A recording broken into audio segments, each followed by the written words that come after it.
Jolt Radio.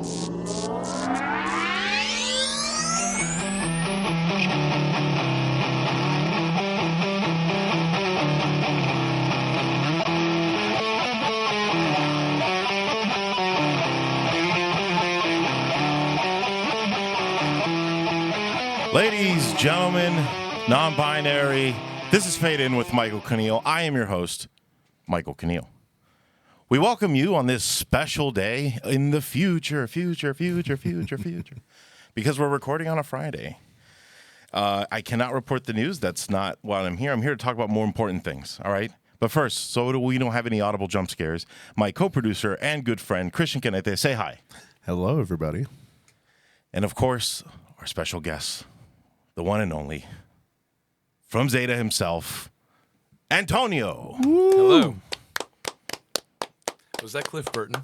That was me on an isolated Cliff Burton track that inspired that. Whoa. I'm just ripping everyone off. You played that as you? That's me, yeah. You're being Cliff Burton? I like it. Yeah. Dude, he's the only person to recognize that. Nice. That's pretty good. That's pretty good that you recognize it. Or maybe I'm just around people that don't like listen to that. You know what I mean? I hang out like a lot of doing comedy. I hang out with a lot of Gen Z people. They have no idea what a Cliff Burton is. You know what I mean? They're like, is that a bar? Do you eat that? I'm like, no. I read his book in like 8th grade. Really? How is it? It's tragic. He dies Yeah. being splattered by a bus. It's really bad. Spoiler alert. Yeah. All there's left with his bell bottoms. Yeah. All right. So I'm really excited to have you here, Antonio. This is really fucking cool. You play bass for Zeta, but I know that's not the only thing you do music-wise. What else do you do? I've been playing in Miami for better part of like a decade under a project called Pavlov's Bell. That was my first band. Still a thing. I also play in another band called Co-Defendants. So I keep busy. Which one's your favorite now? Probably my band. Oh, okay, there you go. But I don't get to do as much cool shit as the other ones. They're busier. Okay. Cool, man. Bass playing and stuff like that. So, like, what was the first either artist, band, or genre of music that made you go, I'm gonna pick up an instrument and do this shit myself now? I think that there's two phases of that. I feel like the band that like gave me that like third eye fucking explosion of like, holy shit, music is cool. This is fucking crazy because like I don't know. I feel like there's a before and after of when you have that fucking awakening. It's like, Yeah. oh, holy shit. Like, it's like you gain sentience. And that would be System of a Down. Nice. That was also my first show. Really? Yeah. And the band that made me want to play bass is Rush. That's a good one. Yeah. Damn, and also Rush. Metallica. So Cliff Burton Yeah. included as fuck because, yeah. Yeah. Cliff Burton in Metallica is extremely inspirational, right? Like, I remember in high school, I think the first band that made me want to pick up a guitar was probably Metallica or Metallica adjacent. Yeah. And I think, I had a lot of friends that were like into that. And everyone who played bass in my high school was like, I'm going to put some distortion on my bass. Yeah, Like, they were just closeted guitar players. Yeah. But he did it so uniquely. That's the thing. It's like you can try to imitate it. It probably won't work as well because it was just like such a fucking cool mixture of those people and how he put it in that music. Like it's very, very unique. yeah, I think the story when they first discovered him was like, I don't know if it was Lars and James or maybe Ron McGovney, I believe was their first. The OG Yes. bass player, yeah. Yeah, where they were like at a bar and they heard someone shredding and they're like, who is this? And they look over and they see it's a fucking bass player with bell bottoms and Yeah. shit in like the 80s. And they're like, what the fuck? Yeah. My favorite story is his dad telling one time how he's like, oh, he would wake up and be like, man, my neck's really killing me, Dan. He goes, yeah, you're like headbanging out there for like 2 or 3 hours. Yeah. He's like, why wouldn't you think? He's like, yeah, you didn't think anything about it. Whiplash. Yeah. Yeah. No one, Ron McGovney at that moment at the bar knew that we're done. It was done. We're done. Yeah. You're out of here. I saw a documentary that actually I never knew what he looked like. And I was like, oh, there he is. He's still. He looks like his name sounds. He's like a fucking like stout white dude. You know? Yeah. Yeah, I was really into music growing up as well. I assume like did your parents kind of turn you on to like anything before kind of rock or metal or punk or anything like that? I have a really early memory of listening to Pink Floyd's Another Brick in the Wall Part 2. And this is what my parents say is that I got in trouble because I was like singing it to the teachers. Like, yo, leave the kids alone. I was there just like in pre-K, fucking, you know. I respect that. Fucking repping Roger Waters is fucking anti-establishment. Fucking. But yeah, like that shit and Rush. Yeah, that was like an early band too, because like Rush was huge in Brazil. Like, still probably is. Right. That's. I mean, yeah. Rush is. I mean, a classic band. I went to a Rush concert one time. It was the only time I've ever been to a concert where no one stood up. Everyone was sitting down. Very respectfully. We're all tired and yeah. They had the album Clockwork Angels. I was there. Was that in Tampa? That was I think that was the BB&T Center. Okay, I didn't catch it when it came here. The first show that was in Florida was in Tampa.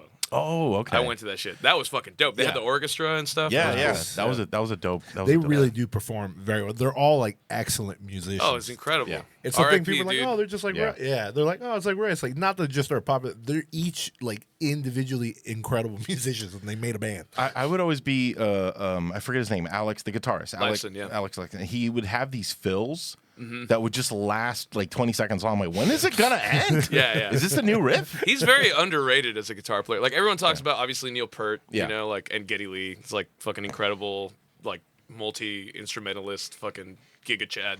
Right. But fucking Alex Lifeson is unsung in that band. I feel like those leads are like fucking awesome. They're nuts. I think God, what was the oh my God, I'm such a burnout. I forget the name of the album.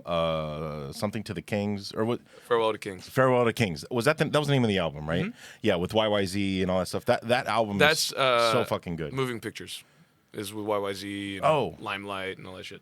Okay. That one has fucking Closer to the Heart, has I think Xanadu also. Xanadu is in the Kings one. There's like a I can't period of Rush that you listen to, and then everything else is just kind of moving pictures on. That's a little controversial, but Yeah. it's kind of Yeah, Xanadu is on Farewell to Kings. All right. Yeah, Xanadu's Closer to Heart also on. Okay, yeah, that's what he was saying. This is yeah. all I know, dude. Like, this you can ask me about like structural engineering, and I won't fucking be able to tell you anything, dude. But He was like, "You want to know the time that Neil Peart is playing? 3 minutes 30 seconds into the song." there's an epic video of them recording Xanadu. They like recorded part of it like outside in this like beautiful like fucking open space, and the birds and shit that you hear in that song are like Actual- ambient recordings. Really? Dude, it's fucking dope. Like Alex Lifeson like recording the classical guitar on that and shit. Fucking dope. They have such a huge sound for a 3-piece band. Like Yeah. it's absolutely insane. That's what surprises me. You hear them, you would think like, "Oh, it's like 5-6 deep." They got like a keyboard player. They probably have Yeah. 3 guitar No, players. Geddy Lee's you know? using his feet. That's what's I happening. know It's it's fucking- insane. You're like, "Oh, Fucking incredible, yeah. And singing and playing bass. It's so fucking.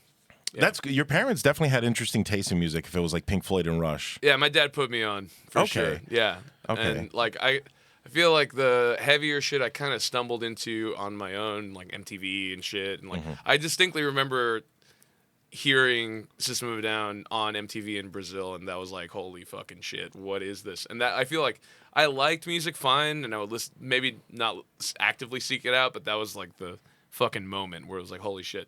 And then when I was already there, I'm like, I think I want to fucking play bass, because if I fuck up, no one will hear me, which is super not true. I felt that way when I played bass for my brother, and yeah, it's like not true. My friend was like, "You messed up on this." I'm like, "How?" The problem Don't is, point like, it when out. you fuck up on the bass, like, it's like a vibrational thing. You like, Yeah. it's like, oh, like you fucking break everything. It's It's, like a horrible. subconscious thing is like happened and like everything feels off. Because at its best, it should be like not invisible, but subconscious. Like it's a Yeah. fucking pulse, Yeah. you know. So like when you fuck that shit up, it's like you kill the fucking vibe. You notice it when it's not on point. Yeah. It's true. It's part of that reptilian brain. True. So you said you're from Brazil, right? My family's Brazilian. You're- Yeah. I was born here in Miami though, but I grew up going there a lot. Okay. And then you got into heavier music. I'm gonna ask the most obnoxious question. Okay. Do you like Sepultura? I knew it. I do. I was waiting. I was gonna ask too. The most That's racist, bro. Is Max Cavalera like? It's one my of your uncle. Yeah, heroes? yeah. That's actually a bit. That's a bit that I have at Zeta. Is like, fucking Juanchi will tell people is like, bro, like if Sepultura comes up, he's like, bro, that's Tony's uncle. Bro. Like, for real. And it's like some people really buy it. But He's got the Bloody Roots album Yeah. cover I mean, tattooed on his back. in Miami, everyone says Pitbull's their cousin Sure. and shit like that. You know exactly, it's an extension of that. You could say. So I mean, I'll say this about Sepultura. Yes, I do fuck with Sepultura. Chaos AD. Chaos AD is Yeah. fucking. You know, it's up there with the best of all that shit. You know, and in terms of being a band from South America, they fucking reached a peak that is very. especially more of a barrier for bands from down there, especially with that rough fucking English that Max, Max fucking rips, but it works. It's like, war for territory. It's Like, perfect fucking- for the It's music. great. It's very perfect. like caveman-y. Yeah. You know, it's fucking great. But I follow him on Instagram, and I love when he does the videos and his intro is like, "Hello, friends, I'm Max Caballera here," and he just fucking horns he up, does the all- horns, every time. yeah. Chaos AD is probably my favorite album by them, and the one before was it Arise, right? That's my shit. Cool, man. And as far as newer Brazilian bands, do you listen to Crypto? Have heard of Crypto? No. Oh, is that the one with the? There's like a female guitar player and vocalist. they're all That's women, like- they're all okay, women. yeah. Definitely. I've seen clips of them. They fucking rip. Yeah. Yeah, I'm a huge fan of Death. Yeah. Right, and they clearly like spawn from that, and I just like fucking love them to death. They're fucking awesome. I mean, fucking shout out Florida, dude. You know, like Yeah. we fucking kind of low key invented death metal a Yeah. little bit. Like we did steal it from the Swedes, but like we kind of made it better. You know, fucking Yeah. Florida, bro. Between Death, yeah. Deicide, and Cannibal Corpse. Cannibal- yeah, Fucking- that's right. Yeah. they were fucking great. I was a huge Death fan for a long time, to the point where like now when I hear Death, like in the car or whatever, I'll just like the Pavlonian thing happens where I'm like, I need a beer right now. Anybody got Budweiser? I wish the floor was sticky. Yeah. Why is nobody trying to punch me right now? And like you get a faint whiff of armpit, you know what I mean? Oh, nice. Just like a nice faint one. That's good shit. Okay, that's fucking dope, man. I grew up listening to like Barry Manilow and like Guns and Aerosmith, and so it was pretty dope. I had to find fucking. My parents weren't like into kind of like complex music like Rush or Pink Floyd. They'd be like, I don't know what part of the song I'm in. You know, why are the tracks 8 minutes long? Yeah. You know, like that kind of shit. But Other side of the coin, though, my mom fucking loves Shakira. Oh, And yeah. I fucking Oh, yeah. bro, Shakira rips. yeah, So- Shakira's fucking. I like Shakira when she was a brunette. Like her Sure. music back then, like had a lot of fucking hurt and Yeah, pain sure. in it. You know what I mean? Sure. was more evil. Before the tax evasion, she was like really on some shit. yeah. Before she made all that money to try evade taxes. True, yeah. Right. Exactly. Also weird of that time is like all the bands that did the crossover that were like South American artists, they always would do their songs twice, you know, like one in Spanish, English the and- original, and yeah. one in English. That's like that doesn't really happen anymore, I feel. Like not that I know of. No. You don't see Bad Bunny fucking No. doing that. Bad Bunny's- That would be insane if he did, I think. he's playing the Super Bowl all Spanish, you know, Yeah, like that's right. kind of that's what people are complaining about. But all right, man, that's dope, dude. So as far as like your casual listening, as far as like what you're a fan of, kind of now, would you consider yourself like not exclusively, because even I like I like everything. I'm not gonna say it just in case I offend my guests here, but I like everything but one genre, and fucking I'm gonna say it. I like everything but like I love pop country. no, oh, you know what? I don't like pop country either. But like ska, I just can't do. I'm so sorry, Chris. I'm so sorry. Well, yeah, I don't like it. This is like I'm so sorry. That's like just I'm the only. skanking That's the only over thing here or I just something. can't. I'm sorry. I respect that everyone likes it, and that I don't understand it. But that's fine. I'm not like complaining. Listen, Jimmy's Sky is- Chicken Shack earned your respect, all right? It's the musical equivalent of when a 12-year-old gets a mozzarella stick.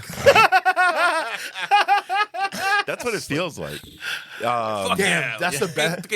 You know, like That's yeah, the hell yeah. best description I've It's a ever good fucking vibe. heard of that. It's a That's good so vibe. I mean, it's not like something I actively listen to, but like when it's mixed with more dubby shit like Op Ivy and stuff, like you could argue that that's kind of ska-ish, but that shit all comes from like dub, kind of. Yeah. You know, like it's just like they punkified it and made it fast. Right. Yeah, I always feel kind of bad saying that because every time I see people at a ska show or see a clip, everyone seems so genuinely happy, and I'm like, It's I'm a really an good asshole. vibe. I fucking played with Less Than Jake, and they're like, really?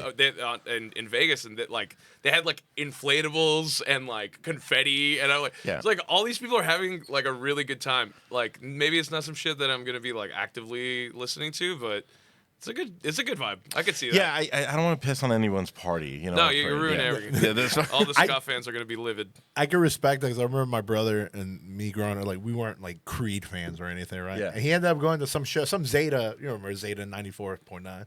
Oh, the radio station. Yeah, they were throwing like some festival thing, and I think Creed was like the headliner. Yeah. And my brother was going for another band. He's like, oh, and I remember him coming back and being like, bro, Creed put on a great show. I was like, what? He goes, listen, man. He's like, I'm not going to tell you I'm going to go buy their album. I'm a fan now. He was like, but they played very good live. He's like, and I have to respect that. I was like, all right, I'll give you that. He just told me, "Hold me now." He was like, take me higher, please, Chris. It's hard to. That's part of the culture of people that are just really into music. I see it a lot in metal. Like in high school, There was a lot of like metalheads that were like, we fucking only listen to metal. Everything sucks. That You know, gatekeeping. that gatekeeping culture, which thankfully, you know, you grow out of, at least most people do. And Most people, except for the punks, bro. Jesus Christ, no. Almighty, they're so stubborn with Yeah, it. they don't give a fuck. They really won't listen. And then they'll tell you like some new terrible band is like, you know, the Sleep Token's all right. You know, like, what the fuck? That's what you fucking you ignored all this good music and you just died on that hill just to be like, oh yeah, I've never been not to just Sleep not to Token's attack. my bad. Fucking they caught us straight right now. Yeah. Fuck that band a little bit. Yeah. You're like, they're cool, they're nice people. Look, people can do whatever the fuck they want, right? We live in an age where it's very important to emphasize people do whatever the fuck they want. But I've never felt so confident calling Sleep Token a fucking plant, like Yeah. in my Yeah. entire life. Dude. I guess. I mean, I don't know. They're like Maroon 5 with fucking 8-string guitars. Like, it's fine. Yeah, It's yeah. just pop music with grit. Right. Yeah. With Yeah. a metal zone. It's straight, The guy's using a metal zone. yeah, straight up. That's how you know it's metal. Chant pop, I guess. Yeah, oh yeah, dude, that was such a thing. Like what, 10 years ago? Sure. Right? Yeah, where it was like just huge, and like I didn't like hate it, but like I didn't, and then I hated it like 3 months in. I'm like, I like to hear. I don't know. I just want to hear something else. And then I talk all this shit, but then I'm just gonna go back to listen to like an old Megadeth album for the 67th time this year. Right. You know what I mean? So like, I'm also full of shit myself. Listen, I listen to Heart Work, by Carcass at least a couple times a year. This has to come in there. Look, he who is without cringe cast the first stone. Yeah. We can all listen to our terrible music on our own time. Yeah. But I'm just saying, like, I feel like there's some people, like, mostly, I think by your 30s, you kind of, they say that there's some shit where you kind of, like, part of your brain just, like, stops liking new shit. I don't really believe that. Nah, I don't believe that. You just got to make a bit of an effort and maybe, like, go out of your way. I play hella shows, so I'm always playing with bands, and I always see some shit. Like, there's always some up-and-coming band doing some fucking cool shit. Like, yesterday I went to the Fall of Troy show, and the opener is not an up-and-coming band. They've been doing this a long time, but this band called Kayonashi. And they fucking, oh my God, they chewed the scenery of the room. Like, it was so incredible to watch. And, like, I wouldn't say, they're not unknown in, like, my scene that I participate in, but that's a band that's, like, doing something completely different, you know? And, like, it's all out there. You just got to kind of fucking look for it a little bit, you know? Yeah. And it can be overwhelming because the medium of consuming music now is so much of the streaming thing where, you know, it's fucking literally infinite, and there's AI shit on top of that. So, like, you might discover some shit that's not even a person, and then you just feel like an idiot. You know? That shit's so But wild right now. as long as it's good, I mean, Right. generally it's not a robot, you know? It's usually some people from, like, Philly or something. Like, you know. Yeah. I was See- curious, how do you feel about the local Miami scene right now in music?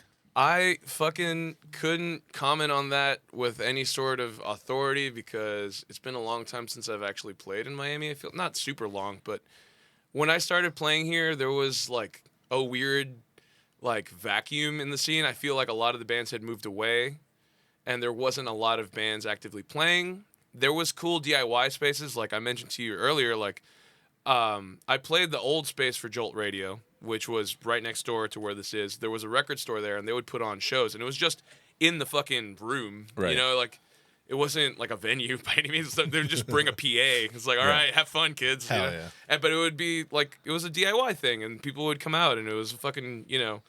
I feel like there was more of that. Obviously, now there's been kind of a resurgence because, like, post-pandemic, a lot of bands formed, a lot of the younger bands. I see it's happening. My beef with Miami is that it's a huge city, but it's incredibly isolated. So there's not a lot of culture for bands to like tour out of here. I see an effort to do so, but it's not ingrained in the culture as it is in other places that I've seen. And I'm not saying this is an authority on the matter. Right, it's right. just my kind of take on it. I you see know? that in comedy. The Yeah. exact same thing in comedy. It's just like kind of like a little bubble and Insular. yeah. It's like you kind of, Yeah. it's like, There you go. you know. yeah, I feel like that's just a fucking thing with Miami in general, unfortunately. But yeah, I mean, it is what it is, I guess.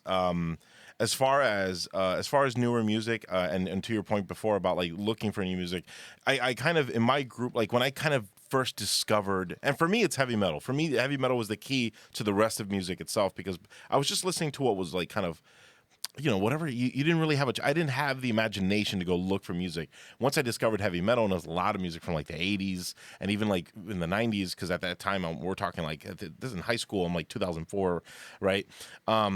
It put this bug in me where I'm like, I want to like go look for new shit. And once you kind of outgrow that gatekeeping bullshit metalheads like mentality, that old man mentality, right?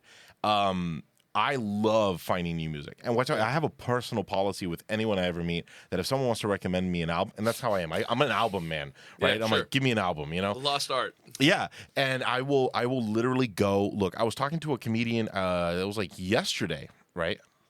And she sent me a playlist that she told me it took her an hour and a half to put this. She carefully crafted this playlist. I'm like, send it to me. I want to hear it. Yeah. Like, you put that much effort into something, I want to hear it. You know what I mean? And yeah, I love that. And I feel like that's something that you really got to like push and try to inspire other people to look for, because I love weird shit. I love weird stuff. It's all out there, dude. And there's like, it's kind of a golden age of making music just because of terms of accessibility. Like, you think about the fucking great records of like the 70s, the 80s, the 90s. Like, this is all before the advent of like Pro Tools and like small compact interfaces. Like, when you wanted to make a record, it was an expensive ordeal, not because of like, oh, this producer is really expensive, which is true also. Yeah. But there was actually like a fucking technical feat. Like, you had to pay for tape.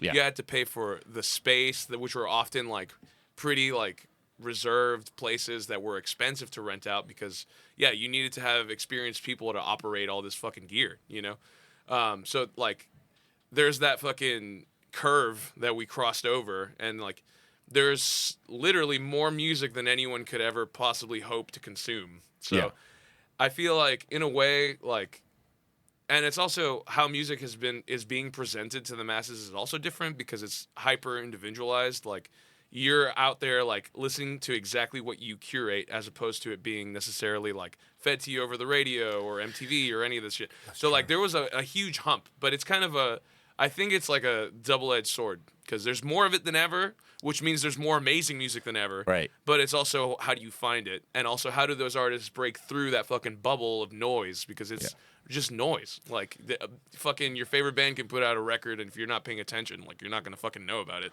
Yeah, I mean, it happens. So like, this is like a smaller version or a more narrow kind of version of what you're talking about. I remember one of my favorite bands of all time. Like, I put them in my top 3, and I don't really want to like order it, because who cares? Sabbath always wins, but whatever. You know what I mean? Like, they just kind of hold that because they're old and they're the original, right? Yeah. But for me, a band that I'm absolutely obsessed with and always have been is Acid Bath, right? Okay. Yeah. They got 2 albums. That's fucking it. Yeah. And now they didn't have their music on streaming services, I believe, until January of 2021. Yeah. Right? So, and even though I managed to grab a copy of a CD back in the day, now I see to the point where they're back, right? Yeah. And they're touring. They just toured with High on Fire. Yeah. Or High on Fire opened for them or something. I don't even know. Right, like yeah. support. And like, that's a perfect example of a band that made those albums in like the mid to late 90s, and now they have this huge like awareness, like everyone Pentagram. knows. Pentagram's another one, Yeah. Because he fucking went viral doing the meme or whatever. Which is a thing he's done forever. Yeah. Like, that's his fucking thing. And everyone's like, oh my God, this is amazing. It's like, it's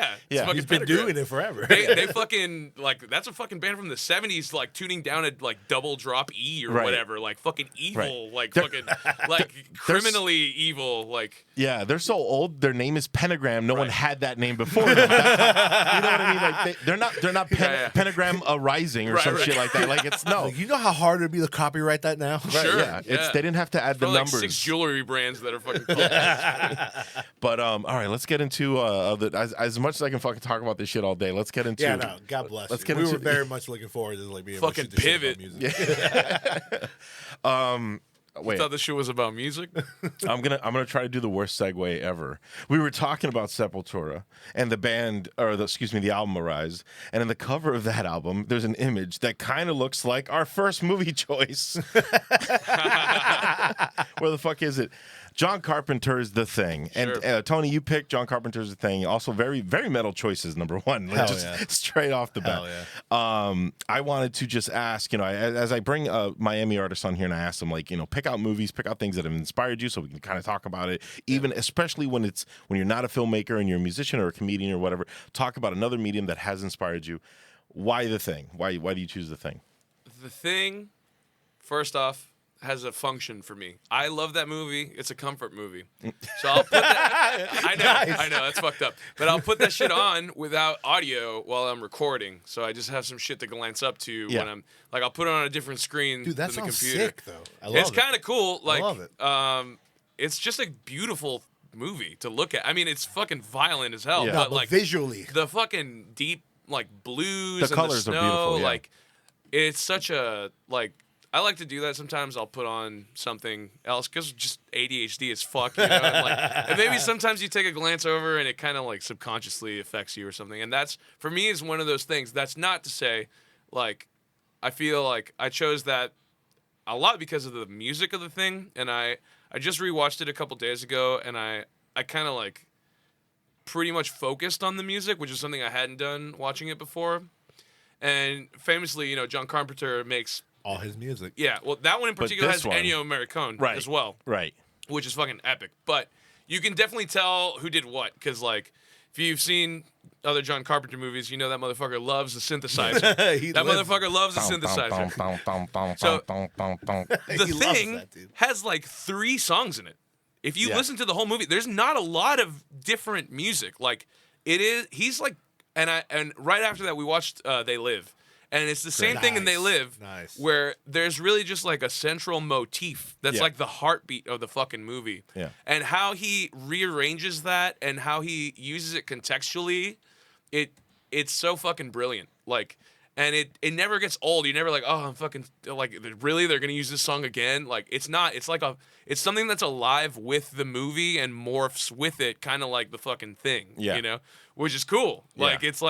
it's the same entity of music that kind of like molds itself as it goes and changes and kind of always imitates that motif. So Yeah, I read up that apparently he hired Ennio Morricone to do the music, and then I think what ended up happening is that there was like a delay in between in like the communication. So he got most of the movie right, and Carpenter told him like just do it to the movie, which is actually like pretty common now, I believe. Yeah.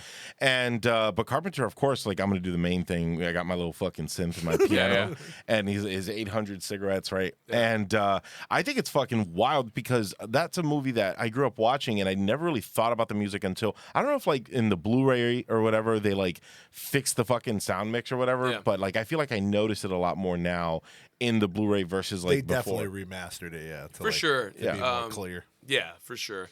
And I think there's a piece from that used in The Hateful Eight. Yes, you're Oh, right. yeah, he has a right. lot of unused music that he Yeah. wrote for that, and it's used in Because the they're like, fuck it, one song, whole movie. but yeah, you could tell that Ennio did like the strings and that those arrangements because they're like really like dense and like fucking like composery, you know.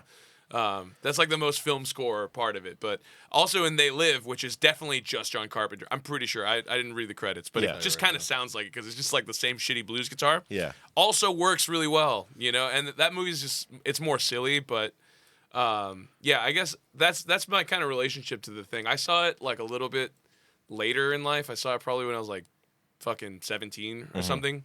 And it just always stuck with me. Always like the visual element of it, the kind of horror element of it, but mostly just how it looks and feels to watch that movie.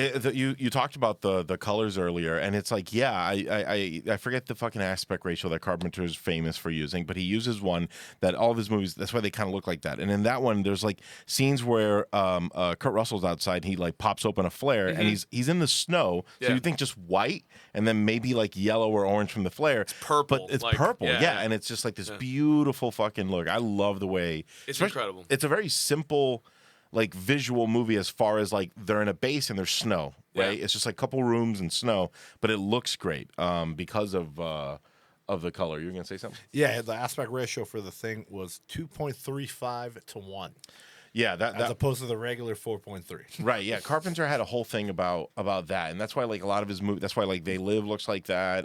Escape from New York. A lot of his movies look like that. But seriously, the star of that movie is the fucking practical effects, right? Like that is Sure. That's the reason why I was like fascinated with it, which I found out recently that Stan Winston if you know who he is. Yeah, of famous course. guy Jurassic from Park, Jurassic Park, fucking, yeah. Terminator, bunch of shit. He apparently helped out. He wasn't like, it wasn't his studio, but apparently he helped out. He's like, apparently he plays like one of the, I don't know if it's like the dog head or something that like, Yes, he that's him. He Yeah. mans the puppet, and it's just like, yeah, man, that the practical effects also that movie does not give a fuck. Like, we're gonna kill a dog in the most gory way possible in the first few minutes, and it's just like, just so no one thinks they're safe. Deal Yeah, with it. that movie fucks you up the first time you watch it because it starts with these guys in a helicopter throwing grenades at a dog. Yeah, It's Yeah. like, bro, what the fuck am I watching? Like, what? Russians. Yeah, fucking, yeah. I think my parents fucked up. They're Norwegian. Oh, excuse me. They're Yeah. Norwegian. But yeah, I love also I love how like that the movie begins and then it ends with a lot of questions unanswered, and that's Carpenter's big fan of H.P. Lovecraft, right? And a lot of that comes from that, where there's a lot of gaps and things that are not necessarily explained, unless you watch the prequel from 2011, but I didn't watch it. You didn't watch that one? That was not bad. I no, don't It gets I- a lot of shit because they CGI'd the fuck out of their practical effects. They 'cause gave up on it because they Right. did all the practical shit and they gave up on it. It's studio bullshit. Yeah. Like fucking all the time. It's the early 2000s. It's not bad. Really? I mean, I liked it. I've watched it. It's not terrible, but like because they're not patient anymore. Sure, it doesn't compare. It No. doesn't compare because it doesn't have it doesn't have the feel. Visually, the other thing, you're like, holy shit. But it follows the Norwegian camp. Yeah, right. So it's like kind of interesting, I guess. It's like the only prequel they could make, probably, unless they're trying to go back like hundreds of thousands of years or whatever. How long they say that this fucking shit has been killing aliens. yeah. But the movie's great, and I think Keith David's in it. He's fucking The best, dude. Absolutely The wonderful. fucking best. He's fucking great. Kurt Russell. Whenever anyone asks me, Michael, can you give me an example? Because people ask me this question. Michael, can you give me an example of a positive masculine person? And I'm like, Kurt fucking Russell. Okay. You should use Wilford Brimley, but whatever. Man. That's No, just me. it's Kurt Russell. The correct answer is Kurt Russell, with a flamethrower. And I don't know. I just think it's a fucking dope movie. The movie opens with Kurt Russell playing on the fucking Chess Master 9000 or whatever the fuck it's called. Right? It's a computer solely made to simulate chess, and then he fucking It beats him. He And he's like, beats you him. cheating He's bitch. like, You fucking throws the whiskey, dude. He Yeah. pours whiskey in it, and it's just like, Kurt Russell, you fucked up the only computer on the fucking.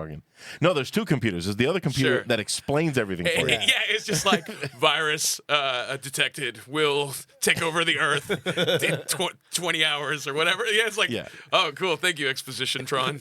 Deus Ex Machina, Yeah, like fucking sure, yeah. straight up. Yeah, no, the film has great characters in it, and it has this sense of like horror that I've always been a fan of, where like I don't really know what the fuck exactly is happening. I know, like, you know, by the time you get to the end, you kind of have an idea of what's happening, but the thing never takes like a default form. Like, not really. It's always like constantly morphing. You're even kind of still confused as to the details of how it infects others. You know, like, Right. you know that that's happening, but you're not 100% sure. Does it need to just like touch them, or Right. does it have to eat them? Like, you have no. It's like weird. Like, it's like rubbery and like, yeah, it's gnarly. And if it infects you, are you aware that you're infected? Is it mimicking your consciousness, or do you not know until it fucking activates? Right. That's actually a really good point. That's because terrifying. They do leave it very like up for you. I like, think even that's in for the ending, benefit. It's like up Yeah. for you. That's to for the think. better. Yeah. You know. No, I like that. I don't necessarily want everything explained. I think that's a net positive for horror movies in general. Is like keeping the mystique of the thing, which is my fucking beef with the Alien, like everything Alien post Aliens probably. Is just like, they they explain just- everything. Sure, and fucking I can't watch Prometheus. Prometheus makes me ill. No, I can't. We'll No, it's a good movie, We're but- definitely going to talk about Prometheus because I have a lot to say about Prometheus. Yeah. About the 2011, was it 2011? I don't know, whatever. Yeah, I think it was like 2000. Something like that. But But you're right. Like even in Jaws, I think I heard somebody talk about it recently.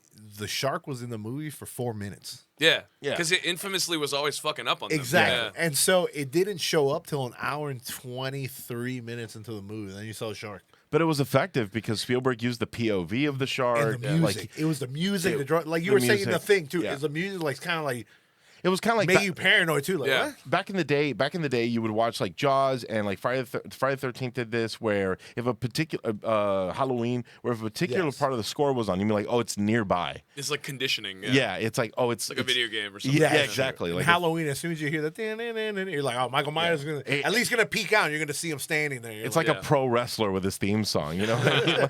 break the glass, Mike. But and then what I like is that there is that kind of a horror in the thing. I love that kind of horror where like I'm just kind of uneasy. I don't really know what's happening. And then so nowadays we have a lot of like jump scares in movies, right? And I know a lot of people like jump scares. I'm not shitting on jump scares.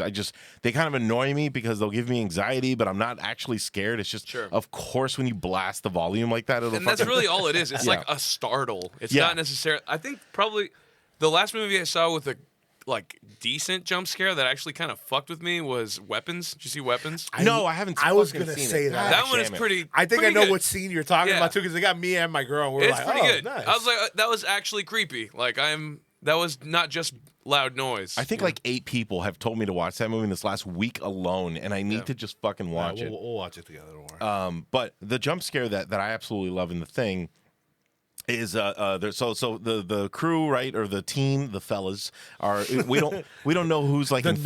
non-Norwegians. Yeah. the Americans. We don't know who's infected, who isn't, and then McCready has this idea to test everyone's blood, right? So he passes around a petri dish, and he's putting like fire to it, and if it reacts in any way, that's how he knows that you're infected. Yeah. And the way that they do that scene is absolutely wonderful because it's this shot where it's like a close up of Kurt Russell, and he's holding the petri dish in the foreground. The foreground, his hand in the petri dish is out of focus, and they use that shot a couple times, so you Yep. get conditioned to seeing that shot. It's like on the 4th or 5th time that Right. he does it, and he's like mid dialogue, like yeah. It's not even yet. There's no pause. He's just Yeah. kind of like, all right, Randall, after this, I'm going to. And then fucking it shoots up out of the petri dish, and it would fucking freak me out. That's a great one. It took me like 11 times watching that movie to like remember exactly when it happens. Yeah. And then, of course, that's probably my favorite like death scene or whatever when Homeboy just fucking. Yeah. And he just I like. was gonna say that is They just literally torch probably the him. best scene. Yeah. And he's throwing like a dummy around. And you see it in the background. It's out of focus, but there's clearly a dummy like being flopped around. My favorite scene is right after they like they're trying to resuscitate one of the dudes and Yeah. they bite his hands off and the thing like the head like rips off of the fucking body and it's like a disgusting like bubblegum rubbery fucking thing and then it just becomes like this crab thing and there's a shot of McCready like front facing the camera and there's just like a little shitty crab thing like just like kind of casually walks behind him. It has like Shrek antennas. Bro, it's so good, and it makes me laugh every time. But it's so good, and they just torch it like everything, of course. as you do. Yeah, a flamethrower, kill it with fire Right. is the solution in that movie. It's the If I learned anything from church, is you purify it with fire. So Yeah, of course. it's the moral of that movie. I think. Just burn it with fire. I love Kurt Russell's look in that movie. He's got such a fucking dope. You know what's funny? Fucking hat, dude. I bought with he's got the hat with the big beard. I bought a sticker of basically that, and I had this old guitar that I was gonna slap that picture on it. This is my doom metal guitar. Hell yeah. You know, everybody knows Kurt Russell loves acid metal. Probably. and Yo, he broke that fucking guitar. You guys know about that shit? No. About right, yeah. About the Martin that they lent for the. I don't know why. talking about the Hateful Eight. Yeah, it's coming back again. I don't even like that movie that much. Really? But like the second time it's coming up, is fucking yeah. Martin lent the production like this like basically one of the first Martin guitars Dude, ever. why the It's like fuck from the would you do that? 1920s because it was like a it was from a museum. era Yeah. authentic I'm like saying- prop, and they had like a dummy that looked a lot like it. And the dummy was the one that was meant to be fucking smashed. Oh my and he God, smashed this like dude. priceless Yeah. fucking instrument that will never be Yeah, recreated. you can't. Like, That's it, dude. Yeah, Yeah. it was in the Hateful Eight, and and to the point where now the museum like we're no longer lending Yeah, shit to like anybody. should have else. given shit to Quentin Tarantino. I'll Like, say that was wrong. it's with in the you. movie. Like Yeah. the scene where he breaks the Yeah, guitar no, is I that know what guitar. you're Yeah, thinking. yeah. Oh my god, Yeah. I didn't Yeah. know that was like an actual. It's like one of the first Martins. It's like Michael Yeah. Bay in the next Transformer like blows up the actual like lunar lander. You know? We gave you the real Mars rover. What the fuck, dude? All right, I'm gonna. So I can keep talking, but I let's really want pivot. to squeeze in We this gotta next one pivot because again. this next one is one of my favorite fucking films of all time. I And tried to just a- segue you earlier, but you know. Oh, you did? Yeah, I know, but I'm like, hold on, I gotta talk about All the right, Petries. I can't rember. That's right a good now. one. That's a good Yeah. one. And also Prometheus from 2012. Oh, okay, all right, 2012. You were close. I was Said there. I was 2011. right You were there. I vaguely remember 2012. The next film is honestly one of my absolute favorites. Tony picked 1979's Alien, starring Sigourney Weaver and a bunch of other people. Not just one of the best horror movies, it's just literally one of the probably best sci-fi It's encompassing it's movie pro- ever it's made. my favorite of the franchise by like an inch because the second one's really fucking good, right? But I fucking love that. So Alien, what brought you to choosing Alien? My relationship with this movie starts pretty young. I went to Europe with my dad and my grandpa, probably like, I don't fucking know. I must have been like 9. We were in Switzerland, and we were just like walking around this town, and I saw this like scary ass looking building, with the alien on Yeah. it. I'm like, what the fuck is this? Like, we went through it. It was kind of traumatizing because I would later find out that this was like H.R. Giger's museum, That's fucking gnarly. whose art is yeah. incredibly like psychosexual Yeah. and like morbid and like It's pretty aggressive. You're not It's like ready gnarly. for It's it. a lot of Yeah, spooky dicks. Yeah. really gnarly, like scary sex, and that was incredibly like formative. I was like, it was like I went to a fucking haunted house or something in like middle Europe. It was like We're gonna fucking teach freaky. you the miracle of life, Yeah. and scare the shit out Yeah, of you're you. just like, this is art, dude. Don't worry. Until you're like, what the fuck? Yeah, dude. So I was like, that the alien stood out to me because at the time, there was a movie out called Aliens versus Predator, Oh, which I shit. had seen. Nice. And some How old fri- were you when this happened? Dude, I don't fucking too young to be watching Aliens Okay, versus gotcha, Predator. gotcha. Like honestly, but I guess that movie came out in like 2004. Or I some think I shit, was a 2003. I was a freshman in high school when the AVP came out. Yeah, I think Yeah. I was like in high school. Damn AVP, dude. But yeah. Yeah. 2004. Fucking Yeah. okay, so that it was must have been like maybe a year after that or something. I don't really know. It was pretty recent. I knew what the fuck that was. I'm like, but why does it look kind of different, and why is it a statue, and what the fuck is this? Why is it kind of hot? Yeah, why is it kind of hot? I put the pieces together, and I'm like, holy shit! And I convinced my dad to buy me Alien, the fucking movie. Damn, the like, original? the fucking Nice. DVD. And he's like, okay, I'll watch it, but It's you art, Dad. It's yeah, art. I gotta watch it with you because this is fucking gnarly, Scary, yeah. you know. And it was fucking super scary, but also on the other side of it, it was also really interesting because I had never seen some shit like that, you know. Like it was like so interesting and fleshed out, and it just felt so tangible. Yeah. Like everything was really lived in, and like. I had just like seen like Star Wars or some Yeah. shit like a couple years prior. Well, the like, aliens are fun. what if this is Star Wars? Like it's like, oh, what kind of Star Wars is this? And then it's like, no, dude, no. No. Luke Skywalker would not do well. in this Alien- one. Assault Alien- metaphor of fucking Star Yeah, Wars. dude. Alien is like Star Wars, but it's your uncle touching you. You know Right, what I mean? Like, and, my childhood experience with Alien was it was always on TV, and I'm old enough to remember. I don't know if they still do this. I don't remember, or I don't know. But back in the day, they used to have rated R movies that would be played on regular television, so they'd have commercial breaks, and they would censor them, right? Sure. They would edit shit. And I watched, I mean, basically the entire Alien franchise. At that time, there was only 3 movies, and or up to 4, right? And I would watch. Say, damn, you're old, bro. Dude, I'm old. I'm an old man. Fucking up at there. least 4. That one was 90 4, something. I saw 4 in theaters. Like, and Oh, I was goddamn. like in elementary school. Stop dating. Oh my god! I should be asking you questions. What the fuck? You saw that? You saw the 4th Alien in the movie theater? That's a fucked up one. Yeah. That's a really nasty, like the fucking Yeah. Ripley like blob clone Yeah, thing. weird- When the the, weird- dude, yes. oh my god, the fucking baby that she births. Yeah. That's Oh, funny. We were Christ. talking about that shit Apparently out there. That's the gnarliest one. That's not spoken about enough. Apparently, the clone alien, had genitals, and they had to digitally remove them. Because Thank God. Yeah, people the people director, lost it, I think. famous French director, and I'm too old to remember his name. But this is It's usually like Amelie and shit. I Yes, think. him. Yeah, It was yeah, Amelie guy. He said he has an interview where he's just like the genitals on the alien for Frenchmen it is too much. And I was like, damn, Jean-Pierre Jean- Jeunet. Yes. Uh-huh. But anyway, when I was a kid, I used to catch Alien on TBS's Superstation, and They did show it all the time, that's They would true. show it all the time, and I remember I seen it a million times because I would always watch it. And I was obsessed with this fucking Alien, and I remember probably on like the 7th time I would catch that movie on TV. I always thought the movie end when Ripley like escapes and then the Right. ship blows up, and I'm Yeah. like, movie's over, and I change the Right. channel. So I'm like eight views in. You Like missed the fake out, dude. I'll never forget. real Like I'm fucking watching, I'm ending. like, wait, why is the movie still going? Right. And then I just completely missed the last like kind of 10 minutes where it's in the fucking escape pod with her. Yeah. Right. And Arguably the scariest part of the movie. to be absolutely, honest. absolutely And, scary. and so which usually scary. goes against like because movies, they plateau and then it's supposed to come down. They were like, no, they gave Yeah, you one yeah. more. Which He was every like, hold on. Aliens movie has done since which then. is so fucking tired, bro. Yeah, and it always gets on the Put escape it to pod. rest, bro. Yeah. Fucking No. let's put it in cryo, bro. I think I was really young when I watched that. So by the time I caught that scene, I was probably approaching 9-10 years old. So I was just kind of like, oh, Sigourney Weaver's getting in her underwear, And I'm like, let me keep watching this. And then I'm like, no, dick alien, Like, Yeah. but yeah, and I was obsessed with those movies. I remember, there was a DVD release called The Alien Quadrilogy. Yeah. It was I had that 9 shit. disc. I had that shit. I Yeah. cut grass to buy that shit. And I remember I had it, and I would just watch. I mean, I watched all that shit. I watched all the bonus features and Yeah. stuff. But yeah, man, Alien was absolutely fucking gnarly. Till this day, my favorite, I guess you would call it is a jump scare, was when Dallas gets killed. Sure. When the captain's going through like the air vents, and like to me, because you see He it. gives him a little hug. He's like, ah.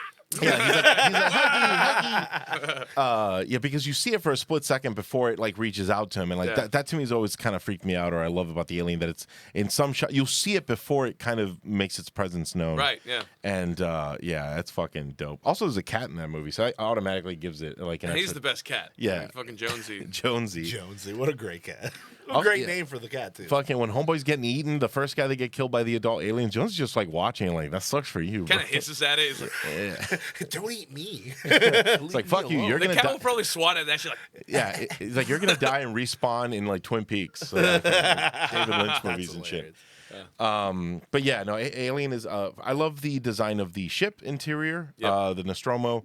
I can like walk through that. If I can walk through that set, that'd be actually no. I would have to walk through that set with the lights on. Terrifying, Right. bro. Oh, my God. But just like the padding on the wall, the fucking CO2 that randomly shoots out on the side, the bridge, the fucking kitchen, that looks like a fucking haunted house. It's like, all right, we're gonna take liberties. This is the future, so we're gonna make this look like a futuristic spaceship, but it's also gonna be absolutely fucking terrifying. and it's also so 70s. Like that's Yeah. I feel like that's Yeah. the other magic of that particular Alien is that like really it's like a 70s movie. So it's like a classed up version of like, like they're truckers. Like Yeah. that's what they always Basically. like people always say it's like, oh, the space truckers. And it feels that way. They're like fucking like arguing. They're like talking about, man, they better fucking pay me. Like, like they're like fucking pissed off. Like, I've been in cryo for like 9 months. You yeah, dude. assholes. Yeah. Well, Like, yeah. So Also- there's a texture to it. Yeah. Also, like you were the sound that like click, click, click, beep, beep. Like there's certain sounds Yeah. like, oh yeah, that's like Dude. the strong. Like the sound. You hear it, and you'd be like, I know you sampled that from Yeah. Alien. I love the alarm in that. It's like, It's fucking annoying. It'd be a good I'm alarm gonna to do wake up. I'm gonna do a reel where it's just Ripley running and it's my voice. That's what I'm gonna do. Little reverb on that shit. I love that. That set is fucking awesome. And Sigourney Weaver, I think she got paid. I think I looked it up. I think it was just like fucking $7,000 to do that movie, right? She was a nobody. I think Become she was a fucking legend. a stage actress, and they put her in this movie, and she became a big name overnight. And I love the way that Ellen Ripley's character kind of. It's one of those things where it's like you don't really know she's the protagonist until you get closer Sure, to, yeah. closer to the end. But she comes across as like the crew, like she's like a stick in the mud lieutenant, right? Yeah. She's the second in command of the ship, and everyone kind of has like a bone to pick with her, and they don't really like her. And you can tell when shit starts hitting the fan, she like doesn't really know what to do. And then finally, there's that one scene where she erupts and she yells at Parker, I believe, with the headband, and she just like fucking gets pissed. And apparently, that was an actual reaction on set because that's how they make movies in the UK. They just let the actors get mad at each other for real, and she would like erupt, and that's kind of in the turning point in her relationship with the crew where she kind of starts taking the lead on like that movie's fucking absolutely awesome. There's a lot of dialogue that purposely, I was gonna say Daisy Ridley. She didn't direct that movie. Ridley Scott. She'll take the credit. I'm sure. Purposely wanted like chunks of dialogue to not really have a lot of context, and he would edit it in a way where it's just like you're not getting the full story of what they're arguing about because it doesn't really matter. They're just like it's Right. a lived-in world. It's like some banal shit. Exactly. It's like very off the cuff, kind of like naturalistic, which kind of really contrasts with like the fucking ancient evil of when they pull up to this planet and it's like some shit that's been there forever and they're like, what is this? Again, I have beef with them trying to explain this shit because it's cooler if you don't fucking know and it doesn't matter and it's like some mysterious shit. Like, talk about something else. I don't know. I didn't. Yeah, I remember when Prometheus was coming out. I was excited about it, and visually, it's a beautiful movie. It looks great. But I remember the movie ended. I'm like, I didn't need that. Like, Right. I didn't want. I didn't need that explained. I like the fact that I didn't know what the fuck was there. I'm like, wait, are those eggs? Did they belong to the? At the time, we called them space jockeys. Right. Before they had fucking. Oh yeah, whatever. I don't know. I forget what the fuck. Who cares? They're giant albino. engineers, Yeah, bro. engineers. Yeah, the engineer. They right. fucking created life on Earth. Yeah. I feel what it was is they were trying because there's that one theory that we were engineered from like monkeys and like Right. aliens. Like, Right. so I think they were like, oh, think about you can be like a xenomorph. It's like, Yeah. bro, we don't need all that. Like, They made it xenomorphs are heady. They made it really heady. It's like, like the a shits are fucking terrifying. We don't want them on our planet. Yeah. That's all I need to know. The original script, because you can actually read the original script for Prometheus before David Lindelof got a hold of it, which he has. Look up his IMDb; it's fucking disappointing. And I'm just going after him right here, right? caught astray. But if you read the original script, in the original script, the engineers or whatever create life as a form of expression in art. Which I'm like, that sounds dope. I don't know if that fits in the xenomorph world, but that sounds fucking cool, you know. Right. Yeah, I don't know. It is what it Check is. out my new record, bro. Fucking people. I was gonna say I could see like a xenomorph ripping up a base. Yeah, it's like, look, my new fucking piece of art has created music and then also fucking occupation. Like, it's like, whoa. All right, before I wrap up, I do want to ask one more thing because I totally forgot earlier. But you once told me where you. Oh, okay. All right, we got a little bit more time. All right. What are you guys doing? What are you guys doing? No, I'm just kidding. I guess. I did want to ask this question. You told me that you went bowling with Matt Pike. Yes. I have to, dude. I'm a huge High on Fire and Sleep fan. Those I love both those. I have all their vinyl. I'm a huge fan. So I need to know, what was it like to go bowling with the guitarists of High on Fire and Sleep? Okay, I'll say this. What a great way to. All right, hold on. Zeta had the privilege of being direct support for High on Fire. A band dropped last minute, and we were gonna just open. They're like, this says a lot about those dudes. I feel because like more often than not, this wouldn't be the case. But they were just like, fuck it. I guess you guys are support now. We're gonna pay you more, and you guys play right before us. We're like, fucking okay. Yeah. No problem. And we played. The opener ended up being these really cool dudes from Boston called High Command, which is a fucking dope thrash band. I'm gonna put you on to them because I Cool, think yeah. they'll be right I up love your alley. thrash. That's like a modern, like fucking great, like conceptual thrash band. Like they have comic books and shit. Like so good. Oh, that's dope. So we knew the bass player Jeff, Yeah. who also plays in Mutoid Man. Yeah, we had met him. He fucking DM'd us. He lives in Portland. And I guess he must have seen something of us floating around online, and he fucking DM'd us, and he's like, "Yo, I see you guys are playing Portland. Like, is it cool if I come through?" Like, like fucking yeah. and we met him, and such a sweet dude. Like Jeff Matz is a fucking stand up dude. Really down to earth, just fucking like amazing musical mind. Like, Seems chill as fuck. he's incredibly chill. He seems so He is calm. very calm. Yeah. He loved the show. It was really fucking cool. We bonded. He's like, "Yo, I'm gonna see what we could do. Like, it would be fucking sick to tour with you guys. We'd love to take you out." 2 years pass because that's just life. Right. High on Fire is putting out a new record. We get that email. We had a tour booked already. And so it was a whole thing because it was another friend's band that we had already agreed to. That was already announced. It was already like public. Yeah. Oh, okay. Yeah, once they and- drop the flyer, it does. Bro, become kind of, and so yeah. like when we got the offer, we're like, Is this Cometh the Storm? "Cometh the Storm." The Yeah. newest album, yeah. Yeah. We're like, dude, we can't not go fucking play with High on Fire direct support. Like, we can't not do this. And so we had to have a tough conversation with that other band. We're all friends. It's all good. This is like the nature of the fucking thing, you know? We had just like gone to jail in Texas for weed. Oh shit. So we had hella like legal costs and like we were all paying lawyers and stuff. So we were all kind of like, we need to do the things that make sense because touring is a fucking risk, you know? Like, Yeah, it's crazy, but and it doesn't have to make sense. Like the Texas thing was stupid, but it just is what it is. It's the one lame thing about them, bro. They need to chill out about weed. Oh, fucking for sure. So we needed to do something that made sense for us. High on Fire was going to give us a better guarantee, and like it was going to be kind of an opportunity to play to a different crowd. You know, Great exposure. it really was. amazing exposure. Great We exposure. played like I'll tell you this, dude. The metalheads, they put their money where their mouth is, bro. They fucking support. They fucking pull up. All those shows were packed. Buy merch. Bro, Oh, yeah, wow. it was They're fucking about amazing. They supporting were so bands. I good. that. Like they were so good to us because we were so different. You know, like it was Yeah. like a pretty straight ahead metal context, and Yeah. Zeta is kind of like I've said before that Zeta is like a liquid. It like adapts to the fucking container you put it in, kind of. Because that band has been putting out music for a long time and has had a lot of aesthetics and phases and stuff. And yeah, so we the first day we were taking bets when we got to sound check. We were like, "You think he's gonna have his shirt off for sound check? You think he's gonna have his shirt off for sound check, bro?" And sure the fuck enough, He's shirtless. Hell Shirt yeah, off. bro. sure enough, he It was affects the shirtless sound of the guitar, dude. for sure. It's part of his for sure. tone. That's how you get the tone. Actually, later on in that tour, this company Illuminati, which shout out Illuminati, fucking they make these aluminum instruments and necks, and they made one for him, and they that's brought dope. us in prototypes that we got to use on that tour, which was sick. But they made one for him that was all aluminum, and Murph, their guitar tech, had to like be warming it to his body because it was so cold. He's like, he's gonna fucking play this shit shirtless. Like Yeah. I can't give him a cold guitar. He's like, Dude, you know, like, that's a real guitar yeah. tech right Yeah, there. that's what's Holy, up. that's Yeah. a real Yo, fucking guitar tech. Shout out. But so through the course of that tour, Matt would always be smoking a cigarette before their set outside. Like he yeah. would like find a moment of silence and like peace, Hell yeah. and he would just be there. And we'd often just be loading out in that same area. And so the first night after he heard us play, he didn't say anything.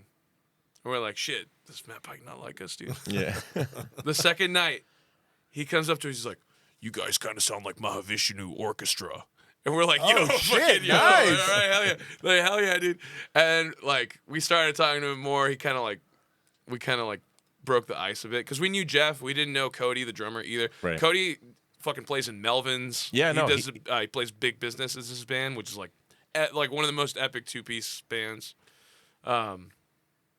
So we kind of like, we didn't want to like overstep, especially when you don't really know someone on tour. Like you don't really ever know what someone's going through on tour, and like Right. Matt's had very like public, Yeah. kind of like battles with like booze, especially, and kind of just like relapsing and sobriety, and like we would be smoking like weed and stuff, and always so fucking nice, always so graceful. Like from there on out, like it was like a tradition. We'd be loading out. Matt Pike would be there to give us some words of fucking rock wisdom or nice. something, you know. That's sick, dude. And so leading up to that shit, the last show on that tour was in Detroit at this place called the Magic Stick, which there's like 3 venue spaces. The room that we played in was an upstairs room, which with a terrible load in, because you got to go up 2 flights of stairs, but amazing staff. And imagine loading up fucking Matt Pike's fucking 1 million cabinets Yeah. up Oh that shit. God, Like I dude. felt so bad for that crew. It's like, bro, fucking Matt Pike is coming, dude. Mike Pike's. Matt Pike is coming, bro. All the fucking cabs up those stairs. God bless them. In that venue is the oldest running bowling alley in America, No which shit. is it's the first floor. There's a stage on the bowling alley. It's like a riser between lanes that shit. like bands play at. Dude, that sounds like a dream for me. Crazy. I love bowling. At the so. bowling alley, dude. You Yeah. get fucking Lebowski'd out there, dude. Dude, Yeah. that's what it would be a dream for me. Yeah. I would wear a fucking. There's lots of cardigan, music videos that are shot there. I couldn't tell you off the cuff, but a bunch of Oh, people were like, Lit, bro, some Lit videos probably that-" fucking did their video there. Maybe, yeah. Yeah. It's a bowling alley that's with a Exactly. riser. It's the same one. Many bands have done it. Fuck, Like, that's yeah. hilarious. But that's a place in Detroit that you can just go and get a fucking slice of pizza and go bowl at. That's sick. So we skipped our sound check because we're like, Matt Pike, do you want to fucking bowl with us? He's like, I'm down to roll. And he brought out these fucking Down the roll. he brought these custom fucking Adidas that say Pimpin' Pike on them. Wait, what the fuck? He had his own I bowling sent you a shoes. picture of this. Yeah. It's the fucking custom Adidas, and they're amazing. That's And fucking it was awesome. like he was ready to roll. He says, yeah, me and Cisneros always get into it when we fucking bowl, get the fucking bass player asleep. They apparently have like a long, like bowling feud. Fuck like, yeah, dude. Oh my god, and that's he so fucking great. rolled. He was serious about his shit, dude. It was a great game. He's fucking great. He's so good. Like, and- Fucking Mike Pike's coming out for hitting like splits and shit. Yeah. He's fucking wonderful, dude. I've always every time I go to this guy's house, we're always showing each other music videos, and I'm always like, look at Matt Pike do this riff. Hold on. Yeah. I'm always fucking showing him this. That tour taught us all a lot about playing guitar and bass and fucking drums. Like, they just are so, like, there's a certain energy, and I've had the privilege of getting to see this firsthand with certain people that I've met in this shit, where it's like they're like the fucking progenitors of a sound in a way. Like, and obviously when you talk about doom metal, like, it's kind of loaded because doom metal is obviously all like Black Sabbath worship, you know? Basically, yeah. But there's something to be said about those certain people that like push it further, and Matt is one of those people. And so getting to see that shit live, you're like, oh fuck, I get it. Like, this is like this is the like one of the like, it's like finding like a fucking like natural body of water that's just like, oh, it's like that's it. Like, there it is. Like, look at it. It's fucking amazing. Like, it's really special. Like, so I definitely think Matt is one of those people. Extremely humble dude. He was talking about this, like, I'm a Gemini. I get a lot of attention, and people don't like that. Like, he serves it so well. He's like very private, you know. Like, people always want to smoke weed with him. I offered him. He didn't want to. Yeah. Do that. Yeah. This is kind of a cliche, but he's like sober. He just like smokes his cigarettes and fucking rocks. That's all he does. That's dope, man. Yeah. I've been a fan of him and I mean both his bands for a long fucking time, dude. I was gonna call it Jerusalem, but that album, Dope Smoker, it is Jerusalem. I mean, right. Yeah. It was originally called unofficial release. It was called Jerusalem, or it was the first title, I believe. Just like a forgotten fucking piece of like cult music that just floated around. It was one track that's 61 minutes long or something like that, and that's the whole album. It's fucking gnarly. But all right, man. I think that wrap. Antonio, thank you so much for telling me that story, dude. I was dude. You had briefly like given me like a taste of that story one time at Gramps. I was like, I need to hear this whole. I need to create a talk show podcast just to have him on to tell me the story. But that's dope. Thank you for joining us, man. Where can we catch you going forward? Like, what do you got lined up? I'm gonna be in Colombia in a couple of weeks with Zeta. We're doing some. Probably for me, it'll be my first time playing in Latin America with Zeta. They've been doing it a long time, but there's nothing public yet. But there's some stuff in the works for next year. We're always out and about, fucking playing, dude. Big things coming. Big things coming, bro. Hell yeah. All right. Thank you so much, Tony. Thank you so much, Chris. That's been Fade In. Thank you guys for listening. Good night. Night.